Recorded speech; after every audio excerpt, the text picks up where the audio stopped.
We all know the importance of making a positive impression on others, but I want you to consider the importance of leaving a positive impression when you're ending a conversation. Today, I'm going to talk about just why it is so important at the end of a conversation to do this and a two-step process to help you do it well.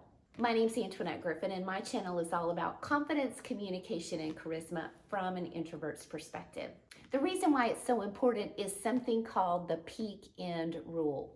This is a cognitive bias that says people are more influenced, they weigh more heavily about the peaks of an experience, either the negative or the positive peaks of an experience, and the ending of that experience, rather than everything about that experience. So therefore, the way you end a conversation is huge. It weighs heavily on that person's impression of you.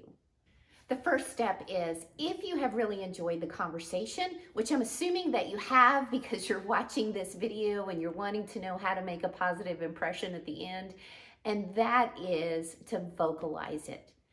Vocalize that you have really enjoyed talking to them. And you may say, why should I say the obvious? Because even though it may seem obvious to you, when you vocalize it, it does two things. Number one, it signals to the other person that you are ending the conversation, that the conversation is coming to a close. Therefore, it kind of prepares them for the end. It just seems more smooth rather than an abrupt ending. And number two, you are giving them a compliment that makes them feel important and special. People don't hear that every day. They don't hear somebody every day saying, I really enjoyed talking to you.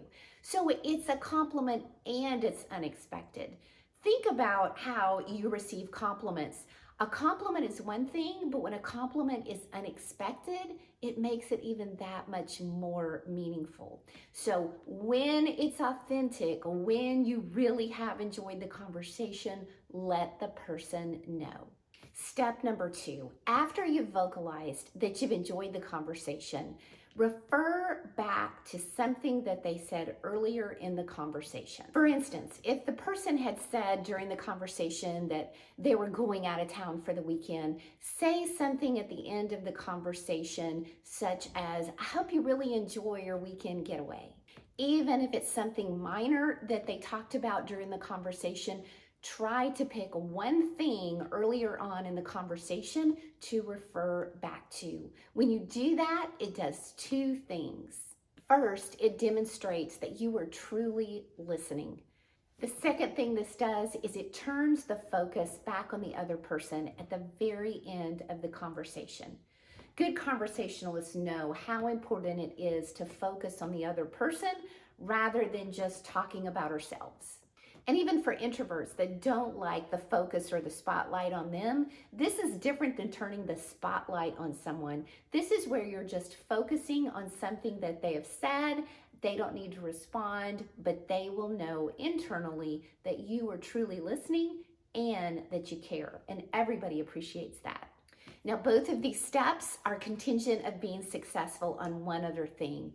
Remember, it is the peak end rule. It's not just the end of a conversation that holds such importance. It's the peaks of a conversation as well. And so when you think about yourself as a conversationalist, are you a give and take conversationalist? You don't want to be a nice but self-centered communicator. I did a video on that I've got above, and I've got a link to it in the description below. So if you've ever wondered, is my conversation style more self-centered? Or if you're wondering how to deal with those self-centered communicators, check out my video about that. Thanks for watching. I hope you like this video, and I hope you will subscribe to my channel.